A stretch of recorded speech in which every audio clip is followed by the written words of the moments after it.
Okay. Why don't we get started? My name is Dan Ramsey. I'm the District 7 Alder in Middleton. I just want to thank everybody for joining us for this. This is, as most of you are aware, at Bike and Ped, we have been talking about the Madison Metro redesign. And during that process, it had come to our attention that there were a lot of different groups that weren't necessarily getting the level of service that they could use or were hoping for. So Alder Olson and I and the mayor discussed putting this committee together so that we could get input from various different stakeholders as to what they would envision bus service in the city of Middleton being like, and whether or not there was an interest or a need, a desire to have a Middleton Circulator. So that's kind of the reason why we're all together for this. I thought we thought maybe that everybody would we would go around and just introduce ourselves and the group that we are representing, and then we can get right to it. So again, my name is Dan Ramsey. I'm the District 7 Alder in Middleton. Who would like to go next? I can jump in. I'm Ellen Carlson. I'm the Executive Director of Middleton Outreach Ministry, and we support a lot of low-income residents in our community. Thanks, Ellen. I'm Kate Miller. I'm the Executive Director of the Middleton Chamber of Commerce, so I'm here representing the Middleton business community. Thank you. I'll jump in next. Julie Peterman, Director of Tourism for the City of Middleton. And I am interested in learning how we can help our hoteliers and our lodging properties with this transportation concern. Very good. I'm Dave Thomas. I'm with the Middleton Cross Plains School District. I'm the Career and Technical Education Coordinator, working with students on work-based learning programs as well as education and training off-site campus.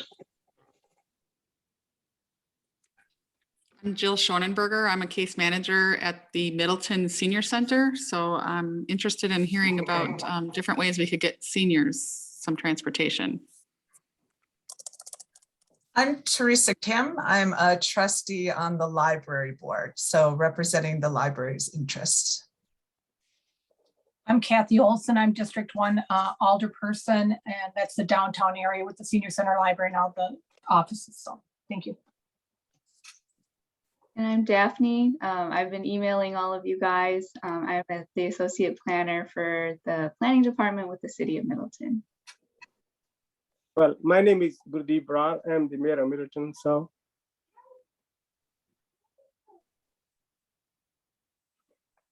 did we get everybody? I'm Mike Czechvala with Metro Transit. Very good. We have Tad also. I'm Tad Dockery. I'm transit dependent. Thanks for joining us, Tad. Abby, would you like to introduce yourself? I see you down there. Sure. Sorry, I was on another meeting, so I jumped on late. I'm Abby Attoon, Director of Planning and Community Development for the city. Okay, very good. I think that we got everybody. I thought what might be productive now is if we give Mike kind of an opportunity to give us a quick run through as to where they're headed with the redesign. So Mike, could you give us a summary? Of course, I'm gonna try to share screens here. Let me know if this doesn't work. So the existing transit service in Middleton is it's highly confusing and it's highly circuitous. As we move to a network of fewer routes and more direct and frequent service on those routes, we endeavored to make a kind of a main transit route through Middleton that would serve most of the common destinations and demand areas in Middleton without doing too much circling around. And what we have come up with is Route F here. Route F would essentially replace Route 70. It would come up University Avenue from downtown Madison, from the Capitol Square, as Route 70 does, and Sheboygan Avenue, where it would interface with a couple other routes. It would then come up Allen, over on Century, down on Parmenter, over on University, and then do a one-way loop to try to get some service available to the Middleton Business Park area and the Costco and some of the hotels and things like that. And then it would continue down along the corridor that's west of the Beltline. So that's Deming connecting to Junction Road, basically, serving the destinations in West Middleton and then continuing to Madison, ultimately ending at our Junction Road Park and Ride just south of Mineral Point Road. So that route does not go as many places as Route 70 does, but it goes to the places that it does go much more frequently. So it would run every 30 minutes throughout the day, as well as evenings and weekends. We also are proposing a second route, Route Y. This is shown as peak only, coming out of Sheboygan Avenue, again, from the Capitol Square, ultimately, out Old Sauk Road, and then up Park Street, Gammon and Park to Branch, Century, and South Ridge. And so this fills in most of the areas that Route F does not serve, including places like University and Park, kind of the university, the center of the University Avenue stretch in Middleton, Branch Street, Century, and then South Ridge. It would run peak periods only, so that's a few hours in the morning and a few hours in the afternoon. And the reason for that is to stay with it. The goal was to stay within Middleton's existing transit budget for service hours. I'm going to talk about that in a little bit here. The other issue is that with Route 70, this out and back that it does out Century Avenue towards Highway Q, South Ridge, and coming back, we find that to be somewhat unsustainable. We see ultimately demand for transit going farther north on Highway Q to some of the development that's happening there, as well as potentially even places like Wanakee. And so we wanted to kind of make this loop the end of the route rather than have it be an out and back in the middle of a route. And so this basic service structure accomplishes that goal. Now, we do think that this Route Y has demand and really has the need for it to run all day. We think that this is regardless of how frequently these things run, that these things operate, that this is the right form of these routes, that they're drawn in more straight lines with fewer loops and deviations. The main thing is we'd like to see Route Y operating all day to provide all day service. In South Middleton, I think near this, I think this is at Peterman's Pond, some of the demand south of there, and then University and Park, serving some of the businesses and residences in that area. And then the South Ridge Loop, we feel really should have all day service. We feel that there is possibility to accomplish that. So this gets into the weeds a little bit, but right now Middleton is considered part of the Madison Metro system from a state funding perspective, and so that means Middleton gets part of the state funding that we receive for operating assistance from the state, and so you take the percentage of that Madison and our other partners that are part of the system get. There is another way to do it where you consider yourselves essentially your own small community, which would be a tier B. The state would call it a tier B community. And by making that change, which again means nothing in real life, but on paper, it means ultimately you just get more money from the state. So the way the state funding works, there's basically Madison and Milwaukee. I think Milwaukee is called A1 and we're called A2 or something like that. And they get an amount of money that's specified in state law. And then small to medium-sized communities are called tier B cities. So all of the tier B cities in Wisconsin share the funding that's allocated to tier B cities. And so that's broken down by service hours or population or something. And then there's also a tier C, which is more rural type transit systems. And so just by taking yourselves out of the Madison system and considering yourselves a tier B system, we feel that ultimately that would bring more state money to the table and could offset the increased operating costs of making Route Y all day. So I think that's kind of the main thing that we're focusing on is finding a way, one way or the other, to make Route Y operate all day, as well as converting the existing Route 70 route into a more sustainable and usable fast and direct corridor service that ultimately would funnel into the BRT system. So that would be a separate bus rapid transit route that would be served by electric articulated buses. So that's kind of where we are. Question? Yeah, Mike, not having used bus at all, so I have a set up a naive question that in case of F, it will be going in both direction, right? It's not just only traffic going only in one direction, the same way with Y, right? Correct. Both of those routes would go in both directions. Okay, thank you. Yeah, good question. Does anybody else have any questions for Mike?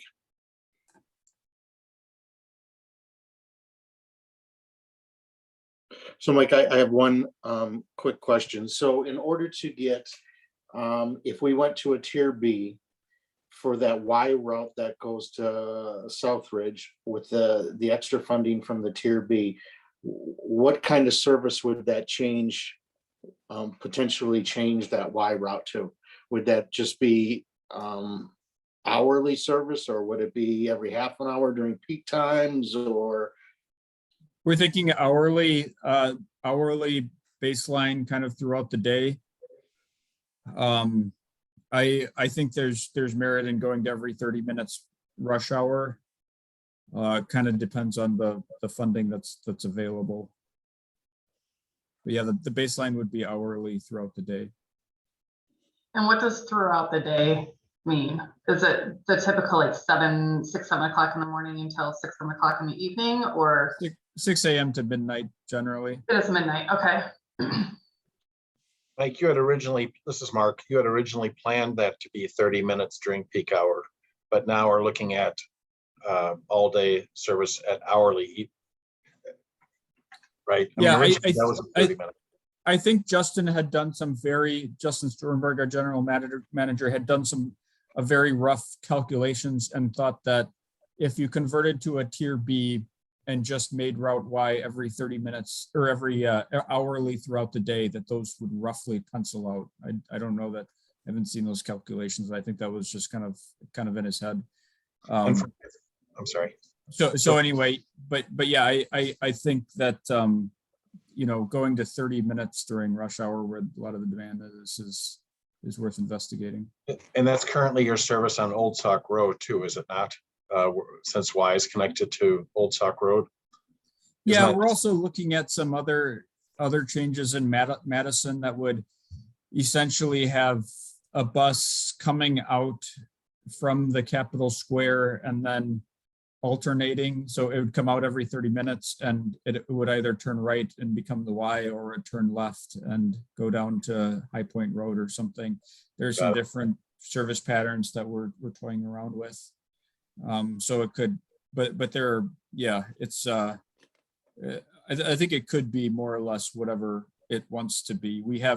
There are a handful of things going on. So normally we're always very concerned about this concept of buses cycling in a certain amount of time. So for example, if you have a circuit that takes 1 hour to complete, you can put one bus on it and it'll have hourly service. And so then if it becomes a little longer than that, we can't cycle it and things like that. In this particular situation, because of all of the buses that are going through the BRT system and some of the slack that will inherently be there, as well as we have this long orbital route that will have a fair amount of slack and it'll be be a lot of buses in the system.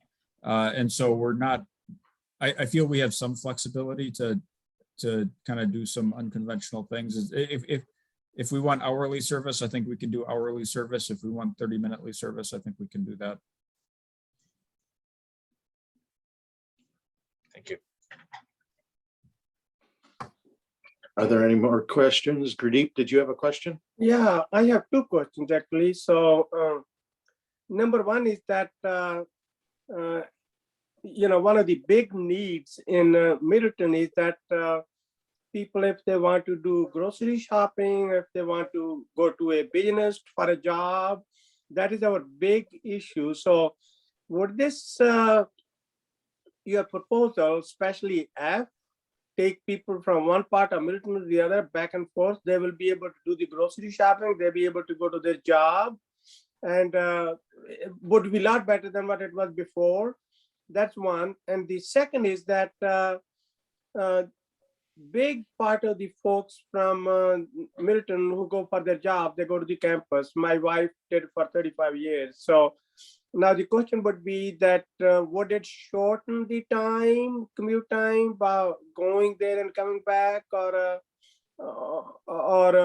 keep the same?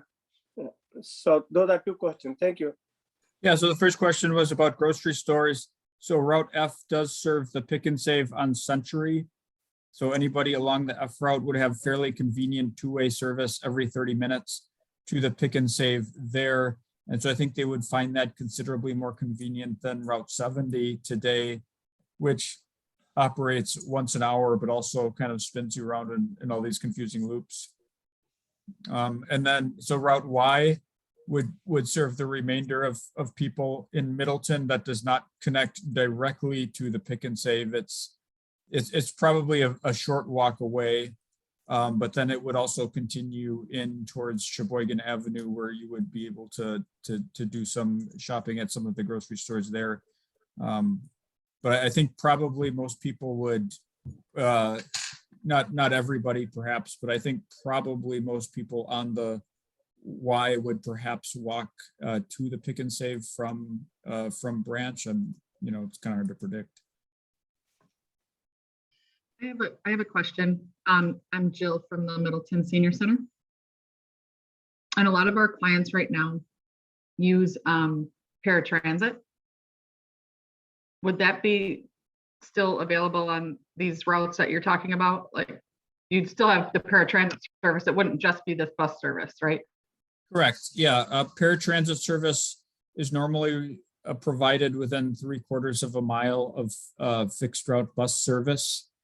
So that would still be there. There would be some expansions of paratransit, for example, not so much in Middleton, but in the far southwest Madison and East Madison. There are a few places where paratransit would exist that doesn't exist today.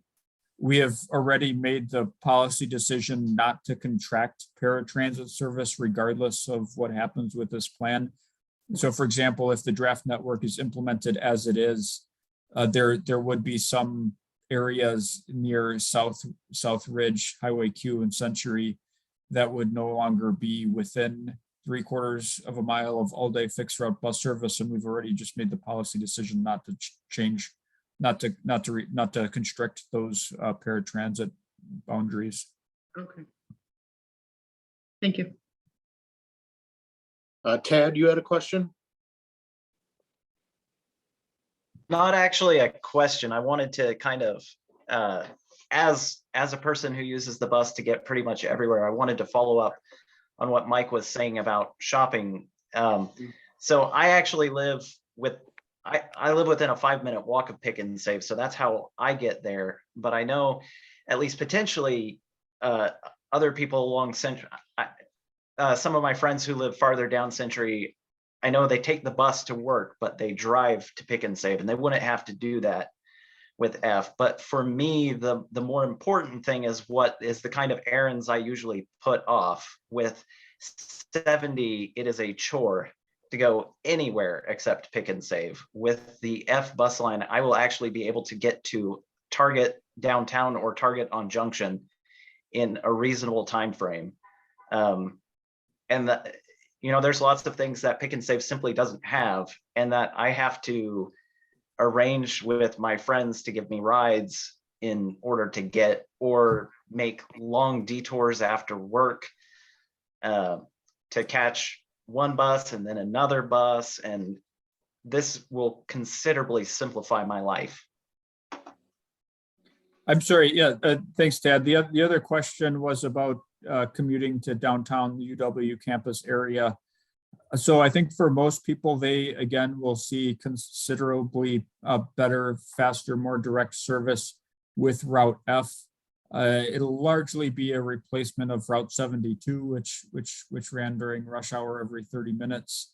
But they will see that service be there not only at rush hour, but they'll see that service every 30 minutes during the middle of the day and evenings as well.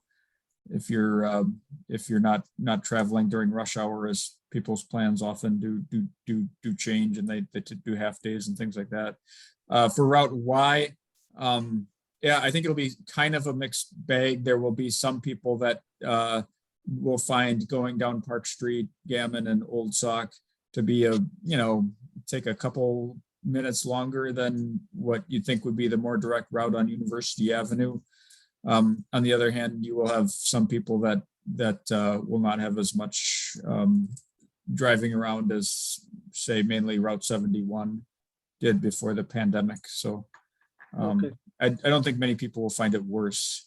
I think many will find it better. That's great. Now, if I could add to that, many times people living in apartments, they complain to me that if they had to go to the West Town Mall, which may be changing now, that there was no way for them to go there. So would there be any now, or there will be other people living in apartments with similar tale? Because the West Town Mall is also sort of they got a lot of jobs there as well. Thank you. Yeah, and that's actually something that I think you could weigh in on from Middleton. So as it's set up right now, the service to West Town Mall would not be great. If you're living along Route F, it wouldn't be terrible. You get reasonably frequent service every 30 minutes down the Deming and Junction corridor, and then transferring to Route A, which would take you to Westfield Station. A Westfield Station, then you would walk south and you'd be at the kind of the back door of West Town Mall. The other option that we're looking at is Route Y. Route Y right now connects to Eau Claire Station at Sheboygan, and so that's where you would connect with Route A coming back the other way. We've also investigated a concept where Route H comes up Westfield Road or one of those similar High Point or Gammon. It's unlikely to actually be on Westfield because they want to put speed humps there now. But anyway, come up High Point or Gammon, and then that would connect with Route Y. So Route H would not end at Old Saucon Junction, but instead it would keep going north along Park, Branch, and Century. I'm gonna roughly draw that here. So it looks like you have thought it through, because there are a lot of people in Madison as well living right along Gammon Road, who wants to do that too. Thank you. So it is already in your thought process. Thank you. It's in our thought process, but I think it would be so that alignment that I had drawn is kind of a back burner thought that we had. I think it would be helpful for us to know if you would if you would value that kind of connection, or if people would rather go to Sheboygan Avenue and connect to things downtown. So as you've mentioned, we have a demand for people going downtown. So, at a high level, this route can go into downtown, into Sheboygan Avenue and connect with things going downtown, or it can connect with directly with Westtown. And so, one of those trips would have a less direct pathway. I think it would be useful for us to know if you prefer one or the other. Well, I think the our assumption but at this point is to favor going towards Sheboygan Avenue. yeah, the downtown. major focus of this is the university downtown. I think that's where most of the people do. And that's, there were few people who asked me, so I thought that at least I should point it out. But the major focus and thrust is the UW campus and the downtown. Thank you. Thank you. And I would agree with the mayor in the Y route at this point. The folks that I've talked to also, there's a lot of students that go downtown from that route. Yeah, I would say anecdotally, looking at our, the information that we do have, I'd say that anecdotally, that's pretty accurate.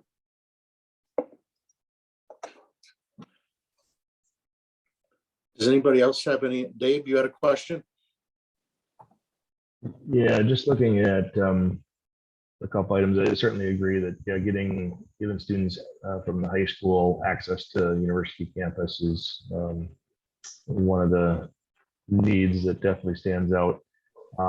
Was wondering a little bit just with the proposed changes, if this potentially creates a faster route for transportation to even the Madison College as far as the South Campus. I know that's kind of off the map a little bit, doesn't necessarily impact the Middleton routes directly. It's more just getting connected to other regions that would provide transit service to those, either the Truax or the South Campus. Yeah, I think once you get out of Middleton and you're looking at various destinations in Madison, you'll see a fairly consistently better access to pretty much all of the major trip generators, Madison College and different places there, Easttown Mall. So Route F and Y would take you either to Sheboygan Avenue or to the Capitol Square, depending on how we put it together and the time of day and so forth. But from there, you'll see much better connections to other places. So all of the red lines on this map are routes that run every 15 minutes during the weekday, kind of throughout the weekday between roughly 6 in the morning to 8 p.m. So that's pretty frequent service. It's much more frequent than we currently have or had before the pandemic, particularly in the midday. It's really kind of taking the more frequent service that was historically always there during the rush hour and spreading it throughout the day so that it's available to more people at more times a day. And so generally speaking, you'll be able to get to all of the larger destinations faster. There are a few pockets where there's some lacking service, or you'll have to walk a little farther to get there or something. But generally speaking, that will be the case. Good overall. And then the other part, it looks like as far as any community members accessing routes that would run past the high school in particular is kind of a community engagement opportunity. That looks like that Parmenter stop is still kind of the main point of access to the high school for community events. Yeah, I think so. We've, if you look at kind of that interior area east of Parmenter, south of Century, north of University, we're doing higher upper. Well, I guess that there too, but yeah, right in there, we do a fair amount of spinning around in that area, and so we're kind of asking people to walk out to Parmenter to catch the service that's on streets where you would more or less expect bus service to be. Yeah, as you can see on the map on the left, some of that kind of circuitous service in there on local streets will be pulled out to Parmenter Street. Okay.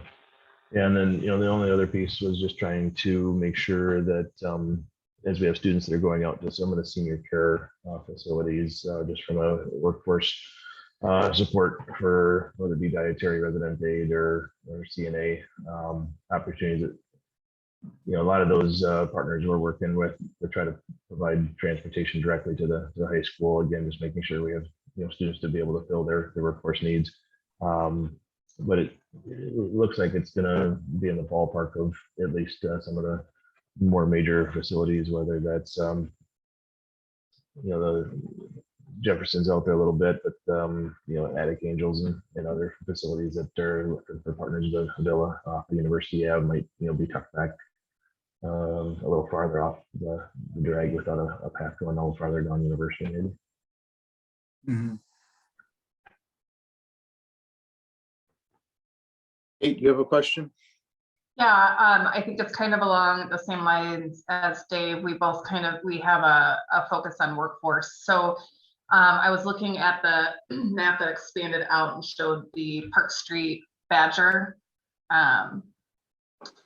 service on up. Can you give me an idea of what, if somebody was to hop on from that location and try to get to the business park, let's say in Middleton, what that ride might look like time-wise?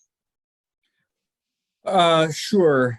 Can we go back to the main map if that's, otherwise I can bring it up too. Yeah, that's fine.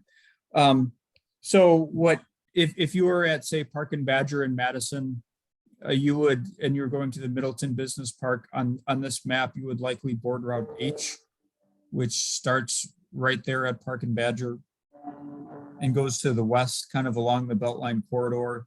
You'd end up on Raymond and then coming up McKenna and Gammon, Westfield, and Old Sauk. And then, so if depending on where you're going, so from there, you'd probably transfer to Route F and continue to go north. That would be a 30 to 30-minute connection. So it's not a great connection, but we try to time that so that it works as well as it can work. There are a lot of moving parts on these, so it's hard to make it work perfectly, but that's generally the pathway that you would do it. I'm guessing that would be about an hour. Again, it kind of depends on how those connections work, depending on where you're going. Probably be like maybe a little bit more than a half an hour to the end of the H, maybe 40, 45 minutes to the end of the H on Old Sauk and Junction, and then however longer or how far you're going north on Route F. You could also take Route B going northbound up Park Street every 15 minutes and then transfer to Route F. That would be a more frequent connection because Route B runs every 15 minutes. So it might, that's probably a more out of the way. There's probably more miles on that trip, but you might look at the schedule, and because Route B runs more frequently, it might be more likely to line up with a Route F bus on University Avenue. And so Google Maps might send you that route that way, and it might get you there 5 minutes faster or something. So an hour, just short of an hour. Yeah, probably about an hour. Okay. Which is, again, I mean, with our current system, it would take a half an hour to get to the west transfer point, and then it would take probably another half hour, about another half hour to go north of there. So travel time wise, probably about the same. I mean, you're traveling in more or less the same line, but Route 73 runs once an hour compared to Route F's every 30 minutes. So if you consider the wait time in your travel time, you could be waiting an hour for Route 73. Whereas Route F and Route H will both run every 30 minutes, so you won't be waiting that long. Okay.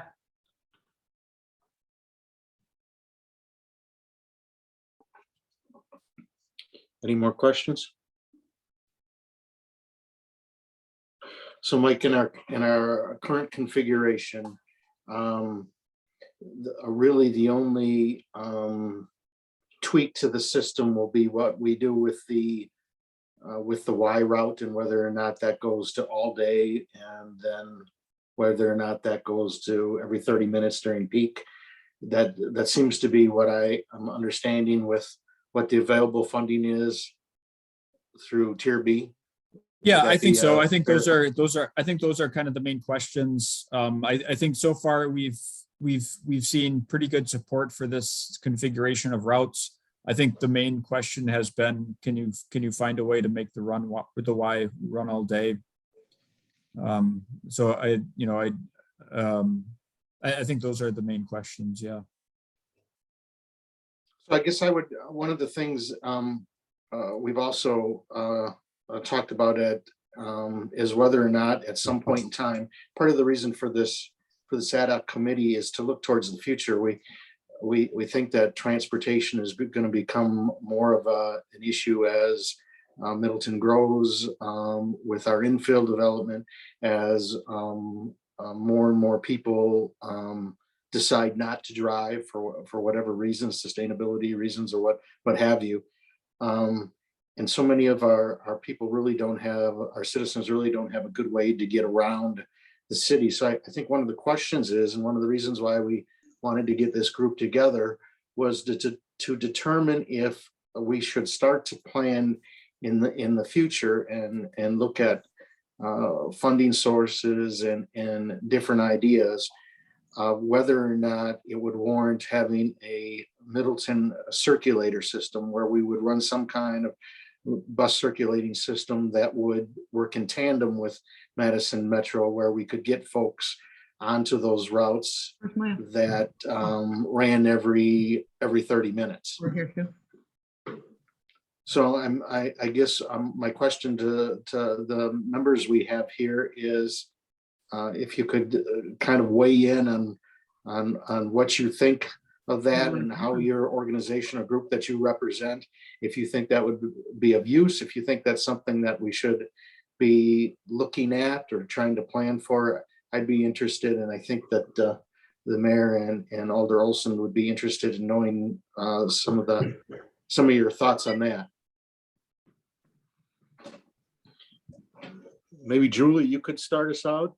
How could with your organization, what would you envision, or in your dream world, what kind of service would you be hoping for to support your hotel partners in Middleton?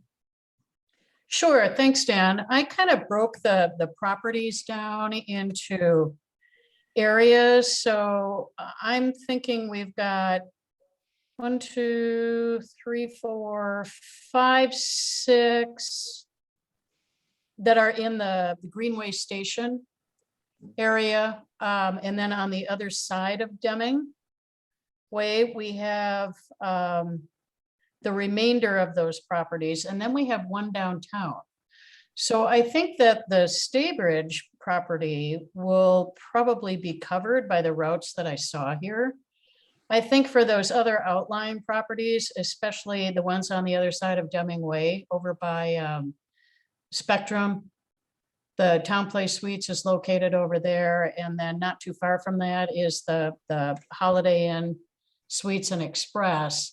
Those are the properties that would probably benefit from some sort of a transport from that particular area over to where the main routes are going to be. I could also see that for some of those properties that are in the Greenway Station as well. I know that the Residence Inn has a lot of long-term stays, and by long-term stays, I mean more than 30 days.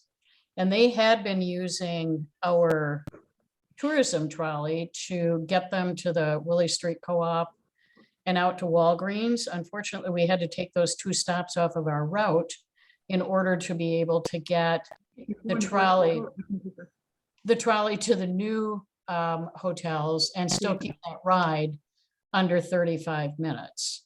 So there would be some interest, I think, too, in getting those folks to an area where they would be able to do some shopping. I haven't talked specifically to the properties, Dan, to see specifically what their needs might be or what their thoughts would be. And that would be next steps for me, is to reach out to the GMs we just recently had a new management company come in that's going to be managing 3 of the properties in Greenway Station. And I just know in the conversations that I've had with them, they are really struggling to find employees.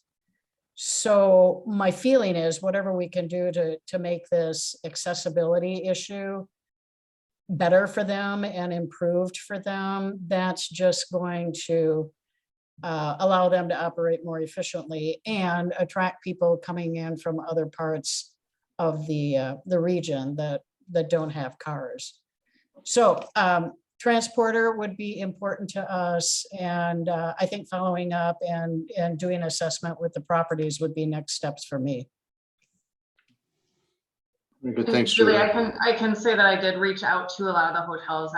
When I was doing outreach for the major employers in the area, asking what do you use currently? Do you have questions about the new routes? Inviting them to get moving Middleton. And I think overall the current routes weren't necessarily something that helped with workforce because there was such a long wait. It sounds like maybe this might be a little bit of a better option. And the reason why I was asking about that Park Street Badger area is, you know, can our businesses and hotels utilize urban league clients and, you know, clients around in that area to come here? I don't know if 2 hours a day plus wait time is something that's going to help with our workforce issues. I think we're looking at something supplemental. Maybe that's something you and I could have a sidebar on as well. Probably a good idea. I think the other thing that comes into play from the tourism perspective is the hours of operation. Because in the lodging properties, they're working with shifts. So some of these folks are starting at 7 in the morning and they might be going as late as 10 o'clock at night on the operational teams. So hours of operations will be important to us as well. Yeah, we'd normally cover those times, 7 a.m. Today would be sort of on the early end on a weekend. On weekday, that'd be normally doable. On weekend, that would probably be challenging. We are looking at trying to kind of shore up those first and last trips. I mean, one thing that happens too is that people they're hesitant to rely on the first and the last trip. So, you know, there's that feeling that if you miss that last bus, you just have no options. Right. So we often have, you know, the first and last trip are sort of poor performers. A lot of it is people who are going for the second to last bus and miss that one, and so now they're on the last bus. Mm-hmm. And if they miss that one, then they have no options at all. Right. But we are trying to kind of shore up that early morning and late evening service, particularly on weekends and weekend service in general. Good deal. Thank you. Mike, did you have anyone after, by the way, thank you so much for coming and speaking to some of our members at Get Moving Middleton last month. Did you have anyone follow up after the event, or was it pretty quiet? I talked to somebody who was from a hospital, which I can't remember what the name of it is, but I looked it up. It's north of University Avenue, west of the Beltline, in the business park kind of. And she was hoping that there would be service, and I told her that there wouldn't be, unfortunately. It's I don't remember what it's called, but it's kind of over there. Is that Fairmont? Perhaps. Yeah, I don't recall. That was about it. Yeah, I had one or two side conversations, but No not pitchforks. No one threatened to come at you. Nope. Nope. It's one of the tamer ones that we've done.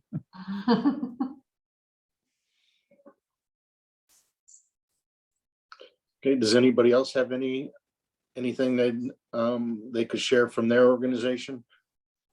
I can go. This is Ellen Carlson from Middleton Outreach. So we're located, our food pantry is located, yeah, right there where your cursor is. And so, you know, looking at the existing versus the draft network, I love the ease of getting to different important places in town, but it does lose a lot of that like inner neighborhood traffic. And I think about a lot of people who come to us with little kids for appointments or with groceries and trying to get to and from the food pantry when there's limited hours and all of the things you were talking about, where it's like, you know, a whole hour. And if I get there 10 minutes before they close because the bus is running late, then I lose my option. So I'm really intrigued by this idea of the circulator. I guess I don't know a ton about it, but just thinking that if there are ways to get people around Middleton faster, the loss of that in the bigger network seems very like a good balance. And you know, from a perspective of where people live, I noticed on that one map that you showed, you have the low income sort of areas highlighted. And I think it does, looking at it, it's hard to tell without actually blowing it up a lot further, like thinking about where people live. And people do live, a lot of people that we serve do live in the areas that are shown here, but there are pockets where there are a fair amount of people living that maybe just don't have like the density enough to show up on that map. So I'd have to go through and really like dig into our data to make sure that people were generally served. But I find that circulator idea really intriguing. Yeah, these are probably block groups. So that definitely happens to us where we have concentrations of low income people, but they're either, you know, they're between two block groups or they're, Sure. you know, they're overwhelmed by, you know, the geography that we're working with. But yeah, I mean, looking at the Southridge area, that's clearly factors into why we want the Route Y to operate all day. We actually did look at the ridership, and it does highly favor the rush hour period. However, it's you know, part of that is just the quality of the service that's historically been available at the rush hour versus the middle of the day, and you know, just as was mentioned here, being able to take the bus to go shopping, things like that. Yeah, especially like in the middle of the day, not just after hours, right? So I think that's one thing. And the school district would know more about this than I, but I'm just thinking it too about like families who are trying to get to and from schools for meetings with teachers or those kinds of things, that daytime density, like if you're living in Middleton and you are using the services within Middleton during the middle of the day, that's been typically the people that we're serving. A lot of times those are the things that they need, and there's just no bus access at all for that. The getting to and from work outside of Middleton tends to be easier than to get to places within the Middleton, West Madison area during the daytime. Thanks, Ellen. Teresa, you had a comment? Yeah, I just really wanted to say ditto to that. So speaking from the library perspective, all the same things that Ellen just said. Like I can see that Y is hitting a lot of the places that we feel like we want to be inclusive to and get them to the library. And so how we've got it set up really is going to hit a lot of that. And there's a lot of people that are not going to be part of that route. And, you know, the difference between going to mom and going to the library is a different thing. Maybe you're going to be willing to walk a lot further to get to mom, to get to the bus, to get to mom than you are to go to the library. And we want to be as inclusive as possible. And so just really supporting that idea of, yeah, I think the circulator would be fantastic to get more of the folks within Middleton. Thanks, Teresa. Kathy? Yeah, I have a question for Ellen. What kind of hours do you usually have for like the food pantry and then your appointment times with your clientele? Yeah, so appointments are all like 9 to 5, 9 to 4 times in general. And it's the food pantry piece is interesting. So traditionally we've been open mostly during the day.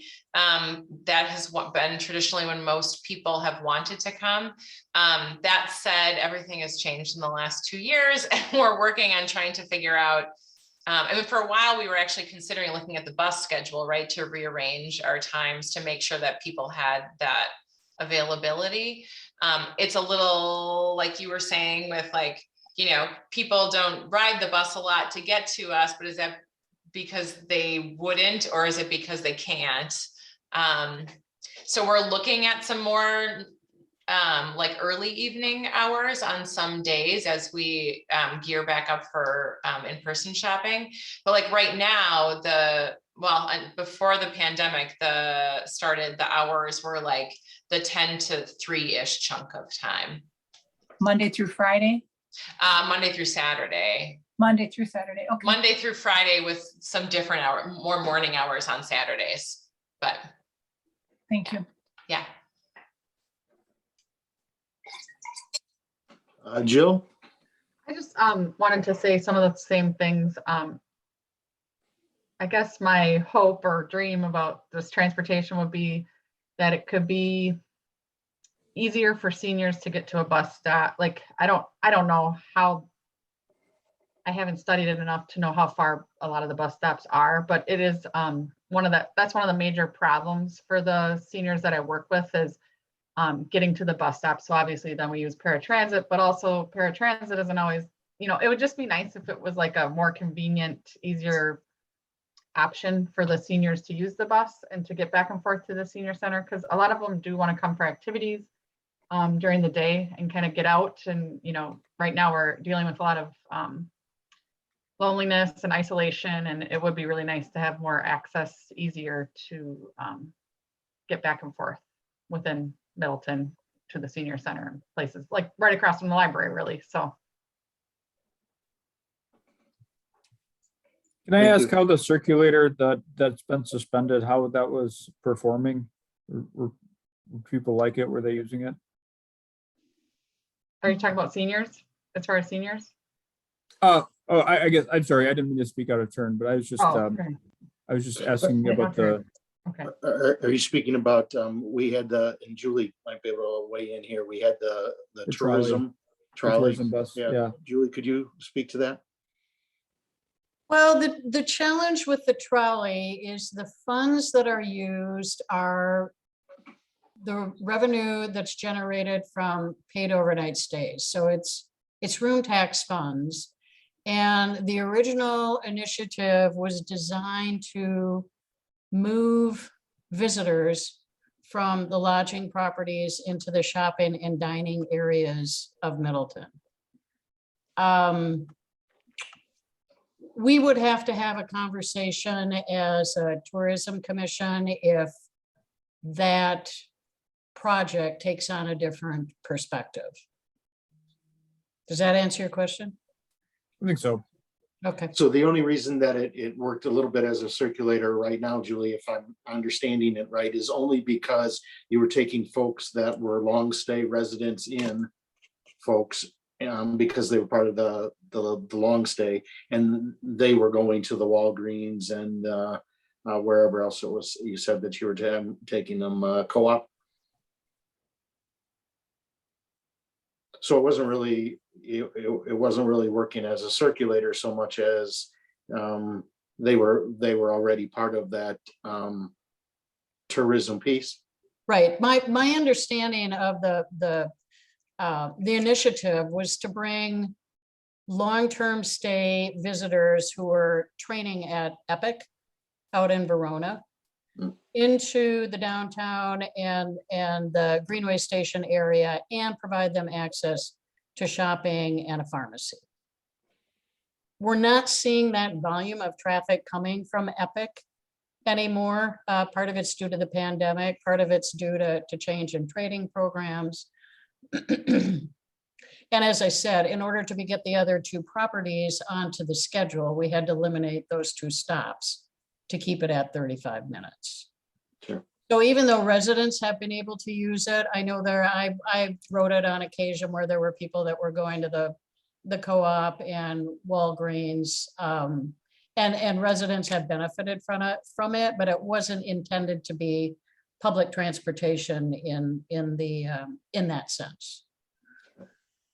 Okay, I wrote it once just because I'm curious about these things, so that's helpful. Well, and it also had very limited hours too, some evenings and Saturdays is actually, we've tweaked them a little bit, but Right, and again, the idea was to be moving people as they were coming back to the hotel out for the evening. So typically it's running from 5:30 to 10:30. Tuesday through Friday, we extended the hours on Saturday to start earlier in the day because we were finding that people were asking about it on a Saturday. But it's always been, it's been primarily operating in the evening. Mr. Mayor? I have 3 questions or comments. One is for Alan Lindgren that it looks like, and I'd like to get your input, that the F will more or less meet your needs there, Alan. So because it is on Parmeter, Century and Parmeter, and you are fully blocked, well, not fully, I know it's about a block away. That's for Alan. And the number 2 question is like that was there that F route, it looks like it's taking people in Middleton from one place to the other. So it's partly look like becoming a circulator. I don't know if that's true, but some of those people who are using it probably would have a better knowledge of it to answer it. And number 3 is for Julie, that about the tourism, that if somehow we could combine, readjust or reconfigure trolley, where it's to the benefit of everyone, especially, of course, it has to benefit the hotels first. But, you know, if there is some way of doing that. Thank you.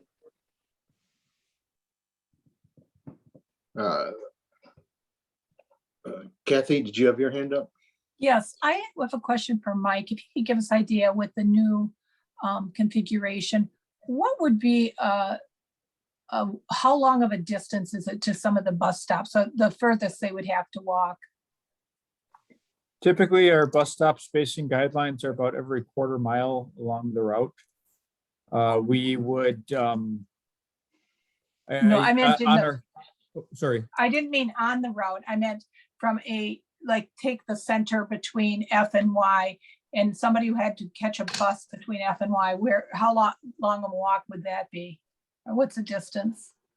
Well, I'm just doing a quick measurement on Google right now.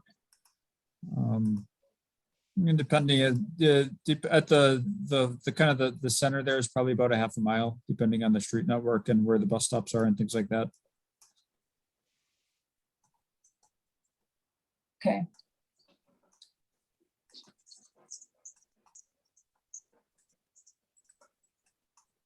I guess I can make a quick, you know, I think F does add a lot. It's hard for me. I don't quite fully understand. You explained it a little bit timing wise, but like how somebody who wanted to say go to the food pantry and just get back home again, like how circuitous that route actually is, right? Like, and how long it would take. So it's kind of hard to say. Yes, it does seem to get people, like, you know, there's a line that goes by a lot of the housing, which is great. But how that gets you to and from places in the Middleton area versus to and from places on a different side of town, I guess is hard for me to figure out. So I don't really quite know how to answer that question. Ellen, are you talking about the current bus route? No, I'm talking about the proposed. Like he was just saying that, like, if there's F there, right? Like, oh, right. that adds, and it does, but I'm not sure what that looks like from around. Because I imagine it's not great now, Tad. Maybe you can. So my example is I live next to the Stam House on Century Avenue. And if I want to send a package from the post office, I walk to the post office 1.5 miles away, and then I walk back home, because the bus is so infrequent and so circuitous that I can't leave whenever I want. And even if I do wait until a bus comes, I'm walking one of the directions. With the F, that would almost certainly not be the case. I'd be able to actually go down and then catch a bus back. It's pretty common to what we hear around the system is that, you know, in the past, this is what we try to do, is try to get everybody within a couple blocks of a bus stop. And, you know, what they're telling us now is that there's a bus stop, but it's, you know, it's borderline useless to them because the bus comes so infrequently. And yes, the bus has deviated off of Parmenter to serve the neighborhood, but then it also deviates off of every other street to serve every other neighborhood and just takes too long to get anywhere.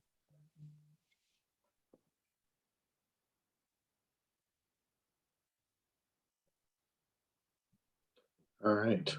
Oh, just one other thing to add in response to the mayor's comments is I think you're kind of the comment was Route F kind of operating as a circulator and as the mainline route as well. I think that kind of plays on how we ended up with that route is that you know, it's very easy to draw a very straight line down University Avenue and say that's kind of the Middleton BRT route.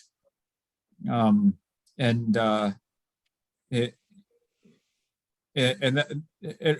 ended up bringing it up to Century so that it could serve not every destination in Middleton, but kind of the majority of them.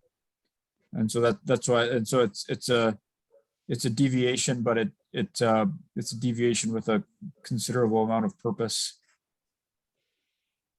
Well, that's good. Now you know our needs, and I'm sure you will think this through and see what are the best way to meet them. It doesn't matter what you do; you are not going to meet 100% of the needs, but you know, you will find what's the optimal. So I think that's a good thing. Thank you. Mm-hmm. Kathy?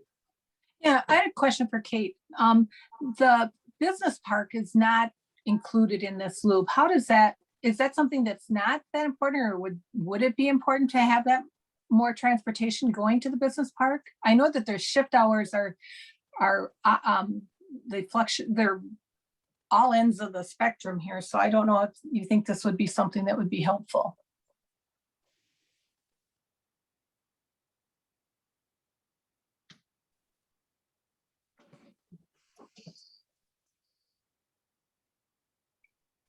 It looks like Kate might have stepped away for a second, so.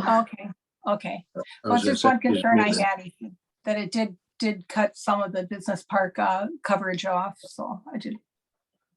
There is some added value, I believe, that business industry side with the little loop that's in the draft. I think that's, if I'm right, not included the existing network. So certainly provides a sample point to see if there's a benefit to that as the routes continue to run. I have definitely some business partners in that area that intrigued as far as if we get them connected with In that small base of loop employers. area? Yeah. It doesn't service the larger business park. Right. Area, that's what I'm more concerned that we might be losing something there. Mm-hmm.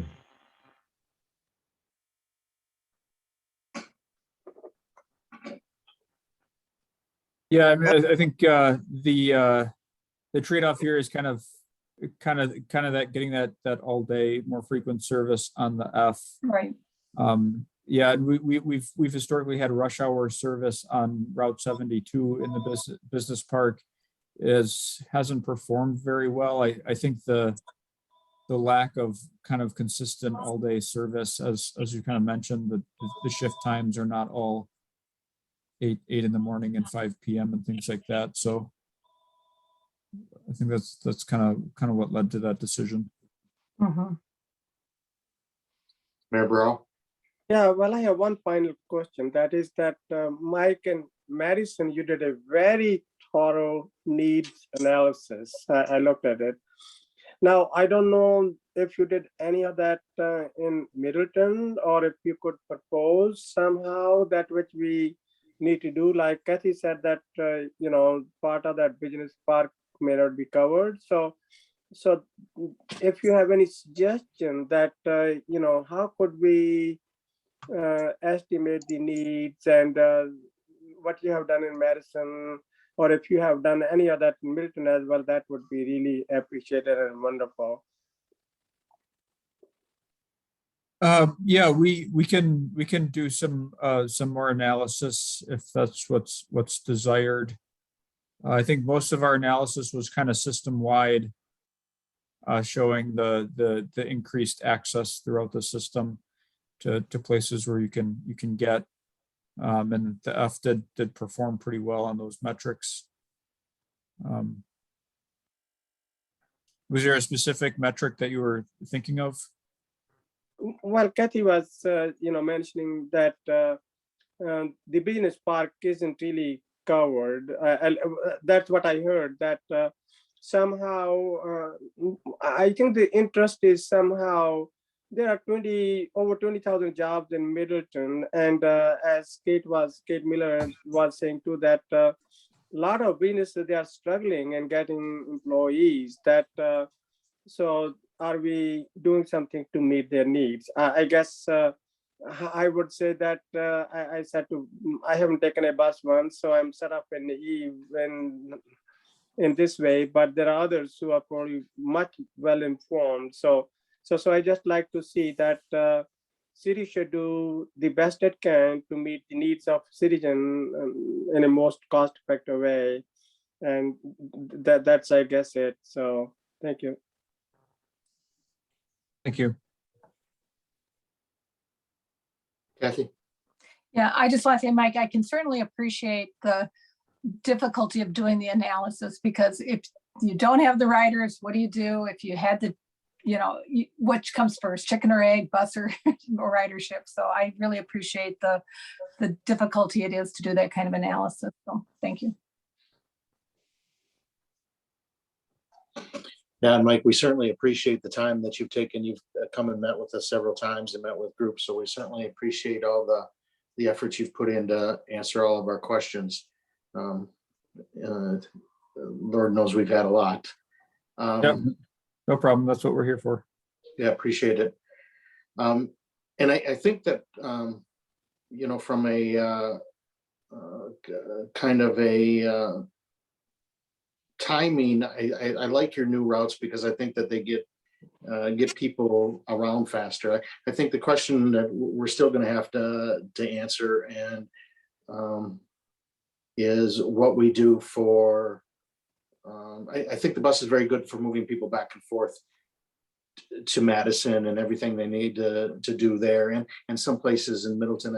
I think where we lack, and I think we heard it from the seniors and the food pantry folks, is that we just don't necessarily have a good way of moving people around in Middleton proper, and so that's something that we have to think about. And unfortunately, with the factors that you have, you can't solve that problem for us. Yeah, I mean, the problem is it's kind of a fundamental geography. Yeah. In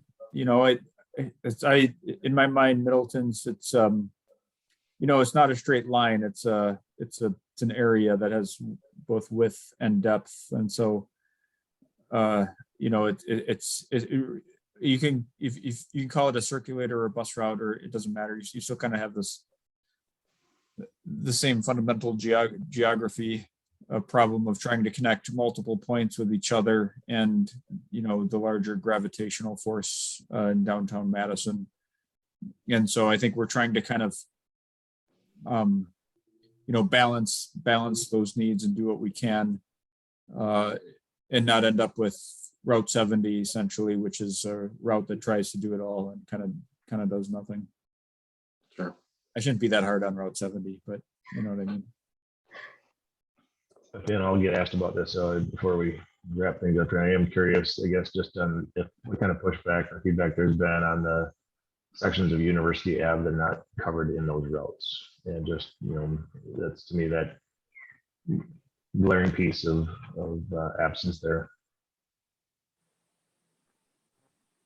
Yeah, I agree. I think that's why we want Route Y to be all day. If you look at the gaps between Route Y and Route F, those are pretty manageable. I think Route Y kind of conveniently comes in there and fills the gap between Parmenter and Allen. Yes, yeah. At one point there was a coverage alternative that was drafted at one point, and a little bit curious, I guess, why that was scaled back. Obviously, a lot of factors go into that, I'm sure. Yeah, I mean, the main goal was to focus on the frequency. We had looked at another scenario where we essentially alternate between F and Y. And so what happens then is you get service once an hour on each. And so you know, we brought those alternatives to your, I'm gonna say the name wrong, but it's Transportation and Transit Committee or something like that. And so we, you know, there was some kind of support for both, but it seemed like there was some direction to at least try to focus on the frequency. And now I think I do think that there's basically a possibility of getting both, where we run the F every 30 minutes and then still also are able to get some service on the Y.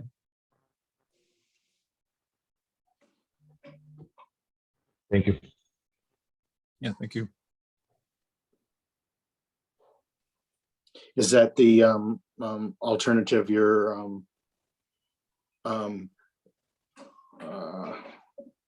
advocating at this point, Mike, then that we add the F and look at funding for the Y to be 30 minutes during peak time?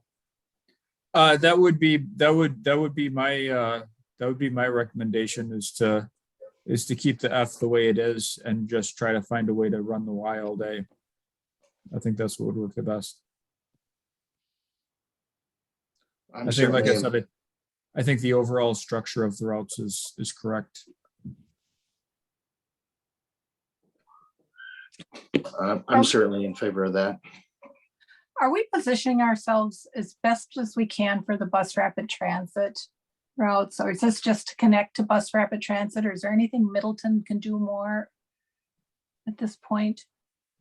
I think the main thing is to support bus rapid. So the Route F will be part of the BRT system, and actually to some degree Route Y will feed into it as well. But I think the main thing from a branding standpoint is keeping the F as frequent and direct as possible.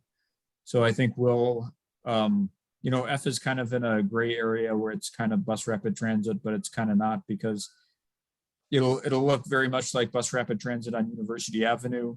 And then, you know, as it goes down to, as it's every 30 minutes along through Middleton and then down Deming and Junction, it'll feel more like a local bus route. So I think setting that up to be the core of the system with keeping it as direct and frequent as possible would be the best support for BRT.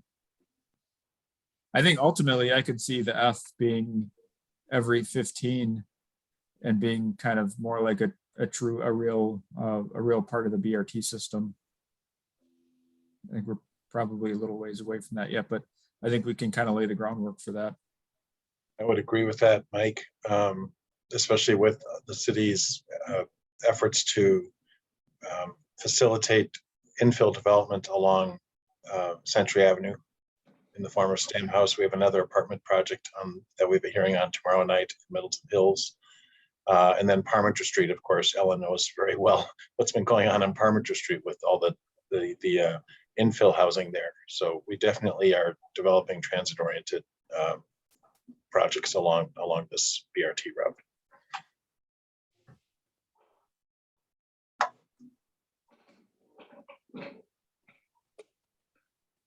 Are there any other comments or questions for Mike? And when is this new routes that's supposed to take place next year? 2023. Yep, next year.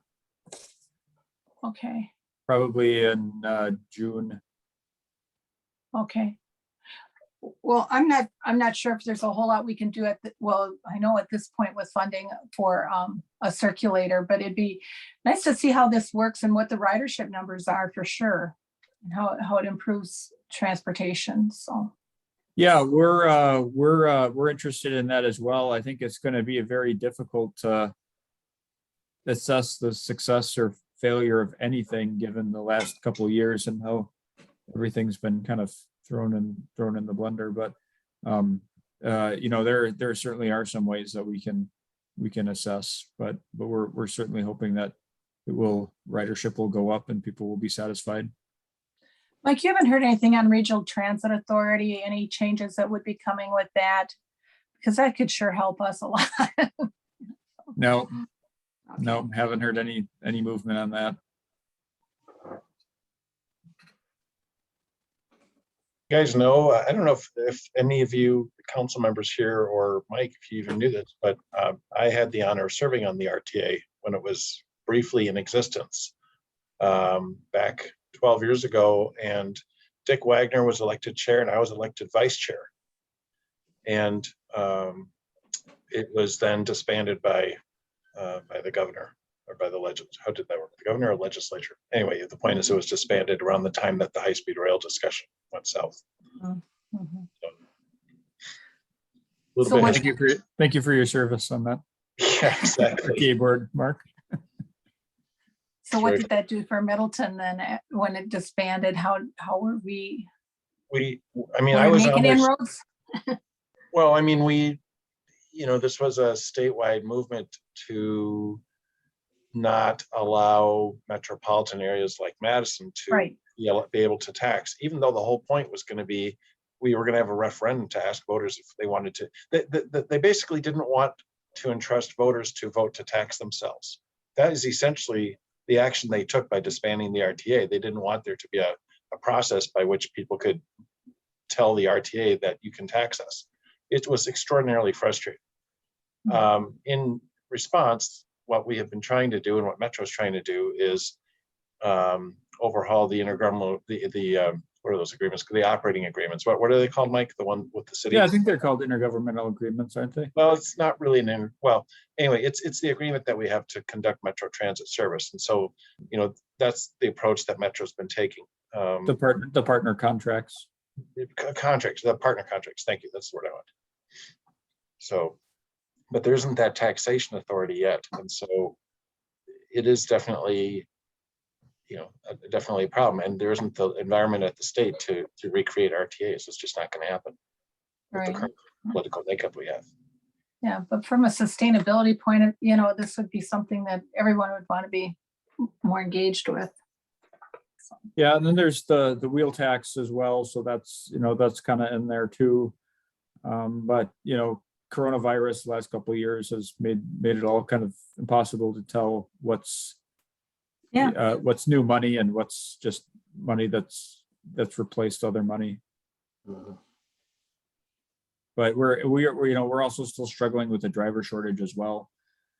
Right. But I think our overall intent is to grow, and so this new network will give us the framework where we can grow, whereas the current network is kind of fundamentally held back from growth, with the transfer points being over capacity and the lack of a BRT system and so forth. So I think that's kind of where we are, is at least setting ourselves up to be able to grow, even if we don't have the means to do it immediately.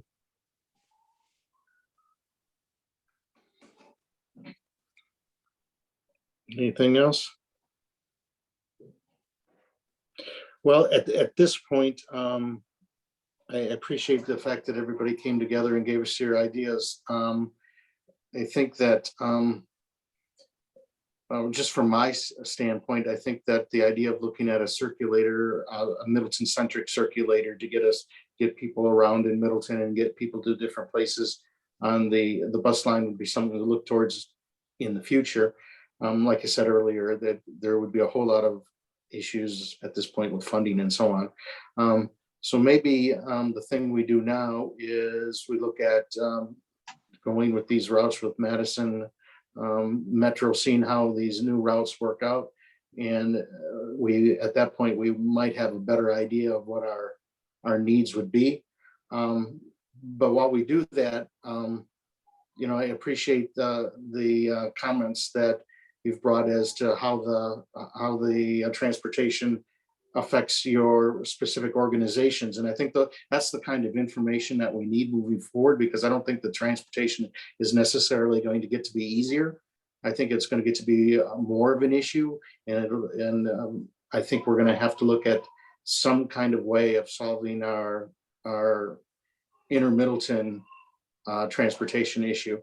So I'd sure appreciate is if any of you folks still have some thoughts that you could send them to Daphne, and we could and compile those, see how the Madison Metro thing works out, and then maybe come back together after a period of time with a little bit better idea of what we think that we need inside of Middleton. I think it's still such a question mark. It's almost hard to even pinpoint what we need, because we just don't know at this point. I so agree this- with that, Dan. Yeah, I think that's a You good agree with idea. that, Kathy? I think we gotta see how this works out. Yes, you summarized it well, Elder Dan Ramsey. So I'm with you. Thank you. You're welcome. All right. Well, I thank everybody for coming this afternoon. I appreciate the fact that you took time out in the middle of your busy afternoon, come visit with us. And like I said, as time goes, if you have any questions, comments, feel free to reach out to either Kathy or myself or Mayor or Daphne. Would be more than happy to help you. So please don't hesitate to get a hold of us if you have any questions or any thoughts. You know, one of the things that we don't necessarily see things from the same perspective that you see things. So we need any of your thoughts that you may have, and we appreciate your sharing those. So Thank you, everybody, and thank you, Mike. Thanks for coming. For Appreciate it. taking time. Yeah, thanks, everybody. Mike, thanks for coming. Thanks, Not a Mike. problem, anytime. See you. Thanks, Thanks, everyone. Julie. Bye-bye. Bye-bye. Thanks, Daphne, for getting this all together. Appreciate it. No Okay. problem.